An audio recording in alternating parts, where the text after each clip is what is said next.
नमस्कार दोस्तों, स्वागत है आप सभी का संजीत सिंह के साथ एसिड बेस एंड सॉल्ट्स के लेक्चर नंबर 5 में। तो पिछले हमने लेक्चर्स में बाकी चीज़ें डिस्कस कर ली थी और सॉल्ट्स के बाद हमारे पास जो डिस्कशन है वो कुछ केमिकल सब्सटेंसेस के डिस्कशन है जिसके बारे में एनसीईआरटी बहुत बार पूछ चुका है, मतलब सीबीएसई एग्ज़ाम्स में। तो चलिए आज उसको देखते हैं बारी बारी से, ठीक है। तो सबसे पहले जो हमारे पास है सोडियम हाइड्रोक्साइड, जिसको कि कॉस्टिक सोडा के नाम से जानते हैं, ठीक है। सोडियम हाइड्रोक्साइड जिसका नाम कॉस्टिक सोडा है, ठीक है। क्लियर? आपको ये पता भी होगा सोडियम हाइड्रोक्साइड, लेकिन ये कॉस्टिक सोडा नहीं पता होगा, बट याद रखिएगा कॉस्टिक सोडा के नाम से जाना जाता है सोडियम हाइड्रोक्साइड, ठीक है। इसको बनाने का तरीका क्या है? इसको बनाने का जो सिंपल तरीका है वो ये है कि आपको सोडियम क्लोराइड का जो सोल्यूशन है, सोडियम क्लोराइड का सोल्यूशन, ठीक है, इसको इलेक्ट्रोलाइसिस करना होता है, ठीक है। इसको इलेक्ट्रोलाइसिस करना हो। अच्छा, ये सॉल्यूशन कंसंट्रेटेड होना चाहिए, मोस्ट इंपॉर्टेंट बात। अगर ये कंसंट्रेटेड नहीं होगा तो आपको जो डिजायर्ड प्रोडक्ट है वो ना भी मिल सकता है, क्लियर है। तो इसके लिए कंसंट्रेटेड होना बहुत इंपॉर्टेंट है, क्लियर है। और ये जो इलेक्ट्रोलाइसिस प्रोसेस है इसका एक प्रॉपर नेम है, वो प्रॉपर नेम आपको एनसीईआरटी में मिला होता है क्लोर एल्केली प्रोसेस, ठीक है। या इसका एक दूसरा नाम भी है, मैंने ढूंढा था तो मुझे मिला, कैस्टनर क्लेनर सेल। ये में भी आपको मल्टीपल चॉइस क्वेश्चन में पूछ ले तो इस नाम को भी याद रखिएगा, कैस्टनर क्लेनर सेल या फिर क्लोर एल्केली प्रोसेस आपको याद रहता है एनसीईआरटी में। अच्छा, इसका जो प्रिपरेशन मेथड्स है वो कैसे कैसे होता है, जिसको कि हमने मेंशन किया है यहाँ पे। सबसे पहले NaCl जो होता है इसको इलेक्ट्रोलाइटिक करके इसको ब्रेक किया जाता है Na और Cl में, Na+ और Cl- में। उसके बाद Cl- को क्या किया जाता है, Cl- से इलेक्ट्रॉन निकाला जाता है। इलेक्ट्रॉन निकालने का मतलब क्या हो गया सर, यहाँ पे ऑक्सीडेशन हो रहा है, ठीक है सर, यहाँ पे ऑक्सीडेशन हो रहा है तो इलेक्ट्रॉन बाहर जा रहा है। देखिए आपको 2 इलेक्ट्रॉन कहाँ जा रहा है, क्लोरीन से बाहर। क्लोरीन पे पहले माइनस चार्ज था, अभी क्या है, Cl2 बन गया। अब यही 2 इलेक्ट्रॉन क्या है, यहाँ पे ऐड किया जा रहा है। मतलब सर यहाँ क्या हो रहा है, यहाँ हो रहा है रिडक्शन, ठीक है, एडिशन ऑफ इलेक्ट्रॉन या फिर रिडक्शन कह सकते हैं। रिडक्शन हुआ और NaHg हमारे पास जो बना, ये NaHg, इसको हम एमलगम के नाम से जानते हैं और जिसका नाम सोडियम एमलगम है। एमलगम के बारे में आपको मैंने बताया होगा मेटलर्जी में कि अगर कोई मेटल मरकरी से मिक्स्ड है तो वो जो सॉल्यूशन होता है उसी को हम बोलते हैं एमलगम। यहाँ पे हमारे पास सोडियम मिक्स है तो इसका नाम सोडियम एमलगम हो गया। अब इसी सोडियम एमलगम को वाटर के साथ मिक्स किया जाता है, ठीक है। जब वाटर के साथ मिक्स किया जाता है तो यहाँ पे Na जो है रिएक्ट करता है H+ को हटा करके OH- के साथ और NaOH हमें प्रोडक्ट मिलता है, साथ में हाइड्रोजन गैस, और फिर से हमारा एमलगम निकल जाता है, ये Hg मरकरी निकल जाता है रिएक्शन को वापस से प्रोसीड करने के लिए। तो जो हमारा जो ये प्रोडक्ट बना, ये NaOH, यही हमारा डिजायर्ड प्रोडक्ट था जो कि कॉस्टिक सोडा के नाम से जाना जाता है, क्लियर है, ठीक है। प्रिपरेशन हमने देख लिया, तो अब इसके बाद इसके जो यूजेस है इसको भी देख लेते हैं। कॉस्टिक सोडा, ठीक है, इसको बेस्ट यूज़ किया जाता है कहाँ कहाँ वो हमने लिखा है, जैसे कि सोप में इस्तेमाल किया जाता है, डिटर्जेंट में इस्तेमाल किया जाता है, पेपर और सिल्क इंडस्ट्रीज़ में भी इसका बेहतरीन इस्तेमाल है, ठीक है। उसके साथ साथ इसको पेट्रोल के रिफाइनिंग में भी इस्तेमाल किया जाता है भाई साहब, रिफाइनिंग ऑफ पेट्रोल में इस्तेमाल किया जाता है। और एक बहुत बढ़िया रिएजेंट होता है लेबोरेटरीज़ के लिए, लेबोरेटरीज़ में रिएजेंट के लिए तो इस्तेमाल किया जाता है। साथ ही साथ इसको इंडस्ट्रीज़ में डाई के लिए भी यूज़ किया जाता है, क्लियर है। और मोस्ट इंपॉर्टेंट पॉइंट है कि ये कंसंट्रेशन ऑफ बॉक्साइट ओर के कंसंट्रेशन के काम में भी आता है। तो हमने बेसिक 4 पॉइंट्स लिखे यूजेस में, आपको इससे ज़्यादा तो नहीं पूछे जाएंगे, अब इनको ध्यान में रखिएगा, ठीक है। तो उसके बाद हमारे पास है वॉशिंग सोडा। वॉशिंग सोडा से समझ में आता होगा सर, मतलब इसमें मतलब धोने वोने का काम होता होगा, बिल्कुल सही, वॉशिंग का ही काम है। इसका एक्चुअली जो फार्मूला है Na2CO3.10H2O। इसका ओरिजिनल नेम है sodium carbonate decahydrate, sodium carbonate decahydrate. अब देखिए सोडियम यहाँ पे Na लगा है, इसकी वजह से सोडियम लिया, यहाँ CO3 2- लगा होता है, इसकी वजह से कार्बोनेट आया। और डेकाहाइड्रेट कहने का मतलब कि यहाँ डेका का मतलब हो गया कि 10 वाटर मॉलिक्यूल, हाइड्रेट कहने का मतलब हो गया कि वाटर मॉलिक्यूल, 10 वाटर मॉलिक्यूल। आपके मन में सवाल आएगा सर यहाँ पे आपने डॉट दिया है, इस डॉट का जो मतलब है, यहाँ पे इस डॉट का मतलब, ये जो डॉट है ये बताता है कि ये वीक बॉन्ड है, वीक बॉन्ड, ठीक है, वीक बॉन्ड। और इसका वंडरवाल्स बॉन्ड भी बोलते हैं, फोर्स की वजह से इसको यहाँ से ये टूट सकता है। अब सोडियम कार्बोनेट जो है, सोडियम कार्बोनेट ये बनाया जाता है सोडियम कार्बोनेट के रिक्रिस्टलाइजेशन से, ठीक है, जिसको कि डिजॉल्व किया जाता है पानी में, तब ये बनता है वॉशिंग सोडा, ठीक है। वॉशिंग सोडा बनाने का प्रिपरेशन है कि सोडियम कार्बोनेट Na2CO3 को वाटर के साथ रिक्रिस्टलाइजेशन कराया जाए तो आपको जो प्रोडक्ट मिलता है वो मिलता है वॉशिंग सोडा, ठीक है। तो ये रिएक्शंस यहाँ पे लिखा हुआ है Na2CO3 + 10H2O और आपको जो प्रोडक्ट मिला है Na2CO3.10H2। देखो यहाँ पे डॉट लगा है, डॉट कहने का मतलब सर यही वीक बॉन्ड है यहाँ पे, ये यहाँ से टूट भी सकता है, क्लियर। तो वॉशिंग सोडा हमने देख लिया और ये यूज़ कहाँ कहाँ आता है, यूज़ भी देख लेते हैं कहाँ कहाँ यूज़ आता है। तो अभी जस्ट हमने पूछा था, बोला था कि सर ये यूज़ आता है वॉशिंग में, बिल्कुल सही है। ये क्लींजिंग एजेंट के काम में आता है, बहुत सारे डोमेस्टिक पर्पस, मतलब घर में साफ़ सफाई जो कपड़े वपड़े धोने का काम हो उसमें यूज़ में आता है। और एक तरह से बहुत ही बेहतरीन सॉफ्टनिंग एजेंट है हार्ड वाटर का, जो हार्ड वाटर होता है उसका सॉफ्टनिंग एजेंट की तरह काम करता है। साथ ही साथ ये पीएच को कंट्रोलिंग में भी काम करता है। वाटर का जो पीएच अगर लेवल बढ़ गया है तो उसको कम करता है, नॉर्मल लेवल पे लाता भी है, ठीक है। और इसमें है मैन्युफैक्चरिंग ऑफ ग्लास, मतलब ग्लास के मैन्युफैक्चरिंग में काम में आता है। और भी बहुत सारे यूजेज हैं, जैसे कि हमारे पास है फोटोग्राफी में इस्तेमाल में आता है, टेक्सटाइल इंडस्ट्री, पेपर इंडस्ट्री, अभी इससे पहले भी देखे थे पेपर इंडस्ट्री में आया था, ठीक है। और ये इससे पहले वाला एक्सट्रैक्शन प्रोसेस में काम आता है। और ये जो है ये बॉक्साइट के मैन्युफैक्चरिंग में काम आता है, ठीक है। बॉक्साइट का मैन्युफैक्चरिंग, ये फार्मूला है Na2B4O7.10H2O। डॉट का मतलब यहाँ फिर से हो रहा है कि हमारे पास सर ये वीक बॉन्ड है, वीक बॉन्ड है, ठीक है, ये वीक बॉन्ड है, क्लियर। उसके बाद ये हमारे पास हो चुका है। अब हमारे पास है बेकिंग सोडा।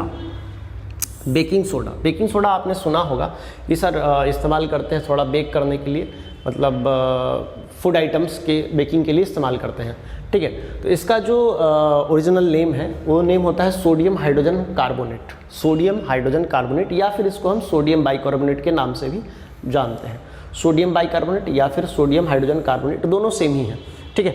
और ये एक्चुअली इंटरमीडिएट प्रोडक्ट है, ये फाइनल प्रोडक्ट नहीं है। ये इंटरमीडिएट प्रोडक्ट किसका है? सोडियम कार्बोनेट का, सोडियम कार्बोनेट का इंटरमीडिएट प्रोडक्ट है। मतलब कि ये एक इंटरमीडिएट प्रोडक्ट के भी फॉर्म में ऑब्टेन होता है। कब? जब हमें बनाना पड़ता है सोडियम कार्बोनेट, सोडियम कार्बोनेट। और सर कौन से प्रोसेस में होता है? सर ये इसका प्रोसेस का नाम है सॉल्वे प्रोसेस। सॉल्वे प्रोसेस आपको बहुत इंपॉर्टेंट है, क्लास 12th में इसको पढ़ना है। ये ऑर्गेनिक में आता है सॉल्वे प्रोसेस और बहुत इंपॉर्टेंट है। क्यों पढ़ना पड़ता है? क्योंकि यहाँ से IIT बहुत बार सवाल भी पूछता है और इसलिए मैंने मेंशन भी कर दिया है कि आपको आगे मिले ये नाम तो आपको ऐसा ना लगे कि ये नाम हमने कभी सुना नहीं है, ठीक है। सॉल्वे प्रोसेस में इसे बनाया जाता है, ठीक है। मतलब सोडियम बाइकार्बोनेट या फिर सोडियम हाइड्रोजन कार्बोनेट का जो प्रिपरेशन होता है ये सॉल्वे प्रोसेस के थ्रू होता है। और ये एक इंटरमीडिएट प्रोडक्ट है। किसका इंटरमीडिएट प्रोडक्ट है? कब? जब हम सोडियम कार्बोनेट, ठीक है, जब हम सोडियम कार्बोनेट बना रहे होते हैं तो उसका इंटरमीडिएट प्रोडक्ट है ये बेकिंग सोडा। क्लियर है? चलिए आगे इसके कुछ रिएक्शंस हैं। इस रिएक्शंस में क्या क्या किया गया है? सोडियम क्लोराइड को वाटर में मिक्स किया गया है, साथ में कार्बन डाइऑक्साइड और अमोनिया है। तो हमें जो प्रोडक्ट मिला है अमोनियम क्लोराइड मिला है और सोडियम हाइड्रोजन कार्बोनेट मिला है, ठीक है। और इन्हीं प्रोडक्ट के बेसिस पे हमारा जो ये है ये मैन्युफैक्चरिंग हुआ, ठीक है, जो कि हम सोडियम हाइड्रोजन कार्बोनेट भी बोलते हैं या फिर इसको हम बोलते हैं सोडियम बाइकार्बोनेट, सोडियम बाइकार्बोनेट, ठीक है। ध्यान रखिएगा दोनों सेम ही नाम है। क्लियर? ठीक। अब देखो यहाँ पे कुछ बच्चों का सवाल आता है कि सर हमें एक ब्राइन सॉल्यूशन नाम से कुछ सुनने को मिला है। ब्राइन सॉल्यूशन क्या है? एक्चुअली ब्राइन सॉल्यूशन वो है कि NaCl 30% हो उस सॉल्यूशन में, ठीक है। मतलब सर NaCl जो है वो अगर 30% होता है सॉल्यूशन में, किस सॉल्यूशन में? वाटर के सॉल्यूशन में, तो उस सॉल्यूशन को हम बोलते हैं सर ब्राइन सॉल्यूशन। मतलब NaCl का जो परसेंटेज है वो 30% हो तो ऐसे सॉल्यूशन को बोलते हैं ब्राइन सॉल्यूशन। इसका प्रिपरेशन कैसे हुआ है? ठीक है, प्रिपरेशन तो हमने देख लिया यहाँ पे कैसे हुआ। प्रॉपर्टीज़ के बारे में बात करते हैं। ये प्रॉपर्टीज़ कैसा दिखाता है? एक्चुअली ये वाइट क्रिस्टलाइन सब्सटेंस है, वाइट क्रिस्टलाइन सब्सटेंस है जो कि अल्कली सॉल्यूशन में बनता है। अल्कली सॉल्यूशन कहने का मतलब सर देखो, ये जो सॉल्यूशन है ये अल्कली सॉल्यूशन में आता है, ठीक है, और ये पानी खुद के यूज़ में लाता है क्योंकि सर ये ब्राइन सॉल्यूशन है, ये तो पता ही पहले से, ठीक है। अब इसको बनाने का जो तरीका है, इसको बनाने का तरीका अब जो देख NaHCO3, इसको बनाने का तरीका होता है, मतलब ये एक्चुअली इसको जब हम बनाए तो इस ब्राइन सॉल्यूशन के बेसिस पे बनाए। अब देखो ये एक्चुअली इंटरमीडिएट प्रोडक्ट है। अब इसको अगर मान लो हीट करते हैं, ठीक है, हीट अगर कर दिए, हीट अगर पर्टिकुलर टेम्परेचर पे कर दिया 530 543 के अबव, तो ये वापस से आपको जो कन्वर्ट होता है सोडियम कार्बोनेट होता है। मैंने आपको बोला था कि सोडियम कार्बोनेट का ये एक इंटरमीडिएट प्रोडक्ट है। अगर आपने इसको हीट किया 543 केल्विन पे, तो आपको जो प्रोडक्ट मिलता है Na2CO3 मिलता है, ठीक है, और साथ में CO2 और H2O मिलता है जो कि आपका बाई प्रोडक्ट है, आपको दिख रहा होगा यहाँ वाला, ठीक है, और ये आपको मिल जाता है यहाँ पे सोडियम कार्बोनेट। क्लियर? मतलब इसको अगर हीट करते हैं तो ये ऐसा प्रॉपर्टी शो करता है। ये फाइनल प्रोडक्ट नहीं है, इसलिए हमने इसको मेंशन भी कर दिया। क्लियर? चलिए, तो इसके यूजेस के बारे में थोड़ा सा देख लेते हैं। ये कहाँ यूज़ किया जाता है? बेकिंग पाउडर के मैन्युफैक्चरिंग, ठीक है, इसको बेकिंग पाउडर के मैन्युफैक्चरिंग में यूज़ किया जाता है। सर बेकिंग पाउडर क्या है? ठीक है, मतलब इसको जो हमने यूज़ किया सोडियम हाइड्रोजन कार्बोनेट को या सोडियम बाइकार्बोनेट को, इसको यूज़ किया हमने बेकिंग पाउडर के प्रिपरेशन में। तो सर बेकिंग पाउडर क्या है? बेकिंग पाउडर एक मिक्सचर है। किसका मिक्सचर है? पोटेशियम हाइड्रोजन टेट्रेट टार्टरेट और सोडियम बाइकार्बोनेट का। बेकिंग पाउडर एक मिक्सचर है पोटेशियम हाइड्रोजन टार्टरेट और सोडियम बाइकार्बोनेट का। क्लियर है? और इसके प्रिपरेशन में CO2 कार्बन डाइऑक्साइड का लिबरेशन होता है, इवोल्यूशन होता है, इवॉल्व होता है, मतलब लिबरेट होता है, जो कि ब्रेड के स्वेलिंग में या अच्छे से क्या बोलते हैं राइज में काम करता है। मतलब ब्रेड जो बनता है तो ब्रेड का जो स्वेलिंग होता है, फ्लफी कैरेक्टर होता है, वो इसके CO2 के इवोल्यूशन के वजह से ही होता है। अब सर ये क्या है? Sodium potassium hydrogen tartrate. Actually potassium hydrogen tartrate हमारे पास जो है यही है, ये आप देखो K है तो इसकी वजह से पोटेशियम लगता है, और हाइड्रोजन टार्टरेट ये टार्टरिक एसिड है, 1 2 3 4 कार्बन लगे हैं ना, तो इसको टार्टरिक एसिड बोलते हैं। और साथ में आपके पास क्या है? सोडियम हाइड्रोजन कार्बोनेट, और यही आपको बना के देता है CO2, जो हमारे काम का चीज़ है, जो कि फ्लफी कैरेक्टर प्रोवाइड करता है, यहीं से मिलता है। यहाँ से एक्चुअली सोडियम क्या करता है, यहाँ पे आता है, और यहाँ पे आने के बाद यहाँ से CO2 लिबरेट होता है। क्लियर? यहाँ से जब CO2 लिबरेट होता है, H2O लिबरेट होता है, तो ये आपको प्रोवाइड करता है फ्लफी कैरेक्टर। क्लियर? ठीक है। अब इसका यूज़ कहाँ कहाँ है? तो बहुत सारे जगह में यूजेज हैं, जैसे कि ये आपको एसिड स्पिलेज में काम में आता है, जो कि एंटा एसिड के नाम से भी जानते हैं। जैसे एसिडिटी आपके बॉडी में हो चुका है तो आप इसको कंज्यूम करते हैं तो एंटा एसिड्स की तरह वर्क करता है, ठीक है। और इसका एक मोस्ट इंपॉर्टेंट यूज़ है जो कि फायर एक्सटिंग्विशर में भी आता है, ठीक है। उस फायर एक्सटिंग्विशर का प्रॉपर नाम भी है सोडा फायर एक्सटिंग्विशर। ये पूछा जाता है कि सर ये एक फायर एक्सटिंग्विशर है जिसमें सोडा का इस्तेमाल होता है, तो वो कौन सा यूज़ करता है? तो वहाँ पे आप कह सकते हैं कि सर आपका ये बेकिंग पाउडर यूज़ में आता है, जहाँ पे आप इसको यूज़ में ले सकते हैं। क्लियर? तो इसके यूजेस भी हो चुके हैं। आगे देखते हैं क्या क्या है। आगे हमारे पास ब्लीचिंग पाउडर है। ब्लीचिंग पाउडर का जो फार्मूला है CaOCl2, इसका नाम कैल्शियम ऑक्सीक्लोराइड है। कैल्शियम ऑक्सीक्लोराइड, ऑक्सीजन की वजह से ऑक्सी होता है और क्लोराइड लगा है, ठीक है, आयन से, तो क्लोराइड लग गया। Bleaching powder commercially called as chloride of lime. इसका जो कॉमर्शियल नेम है ये क्लोराइड ऑफ लाइम है, या फिर इसको क्लोरीनेटेड लाइम भी कहते हैं, ठीक है। या तो इसको क्लोराइड ऑफ लाइम बोल सकते हैं या फिर क्लोरीनेटेड लाइम भी बोलते हैं। इसका स्ट्रक्चर जो हमने बनाया है यहाँ पे CaOCl2, कैल्शियम एक साइड क्लोरीन रखा है, एक साइड OCl रखा है, CaCaOCl2 दिख रहा है, कैल्शियम ऑक्सीक्लोराइड, ठीक है। इसको बनाया कैसे जाता है? ब्लीचिंग पाउडर जो बनाया जाता है एक्चुअली इसको क्लोरीन गैस के साथ लाइम स्लैग्ड लाइम से पास किया जाता है 313 केल्विन पे, ठीक है। मतलब इसको सर पास किया जाता है 313 केल्विन पे क्लोरीन गैस के साथ। अब देखो यहाँ पे क्या हुआ, यहाँ पे हमने स्लैग्ड लाइन लिया CaOH होल ट्वाइस, ठीक है, और इस पे क्लोरीन गैस दिया किस टेम्परेचर पे 313 केल्विन पे, ठीक है। तो ये जो हमें मिला, ये मिला हमें ब्लीचिंग पाउडर, ये हमें ब्लीचिंग पाउडर मिला और साथ में हमको मिल गया वाटर गैस। अब कभी कभी ये पूछ लिया जाता है कि ब्लीचिंग पाउडर क्या ये कंपाउंड है, ठीक है। तो मैंने भी देखा है कि क्वेश्चंस में कभी कभी पूछा जाता है कि क्या ये ब्लीचिंग पाउडर कंपाउंड है। तो एक्चुअली ब्लीचिंग पाउडर कंपाउंड नहीं है, कंपाउंड का मिक्सचर है, ठीक है। ये एक मिक्सचर है कंपाउंड का, तो इसलिए मैंने यहाँ मेंशन भी कर दिया है कि actually bleaching powder is not a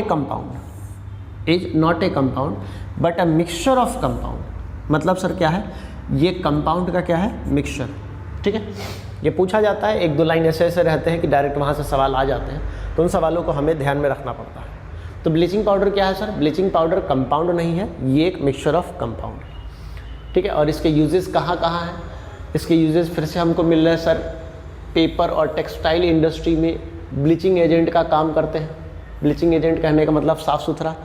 उसके बाद हमें क्या मिलता है, उसके बाद हमें डिसइंफेक्टिंग वाटर, मतलब पानी के अंदर जो जर्म्स या बैक्टीरिया डेवलप होते हैं उसमें अगर आप इसको पुट करते हो तो वो उसको क्या करता है, उसको किल करता है, डिसइंफेक्ट करता है, मतलब इन्फेक्शन से बचाता है।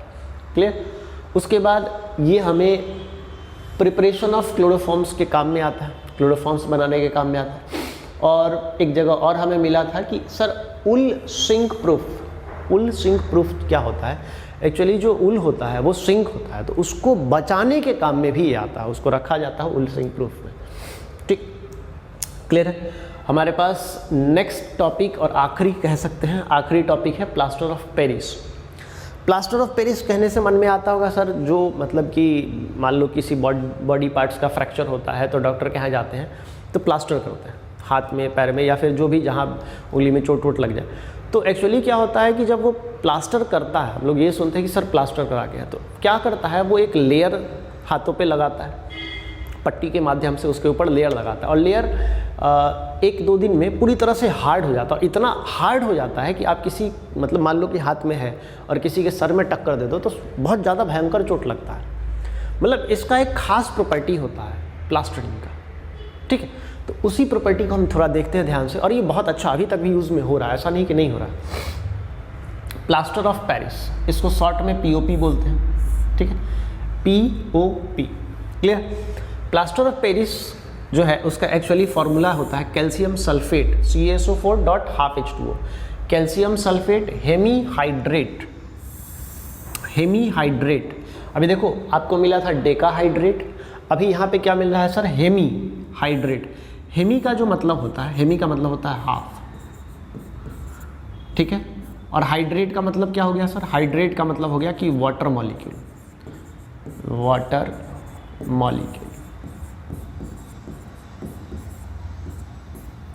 मतलब आधा वाटर मॉलिक्यूल अवेलेबल है कैल्शियम सल्फेट के साथ, तो वही कहलाता है हमारा प्लास्टर ऑफ पेरिस, ठीक है। एक्चुअली इसको बनाया जाता है जिप्सम को हीट करके।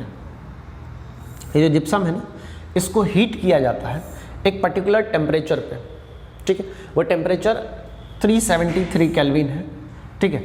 और जिप्सम का जो फार्मूला है CaSO4.2H2O, यहाँ पे भी डॉट लगा है, यहाँ पे भी डॉट लगा है, देखिएगा डॉट का मतलब वीक बॉन्ड होता है।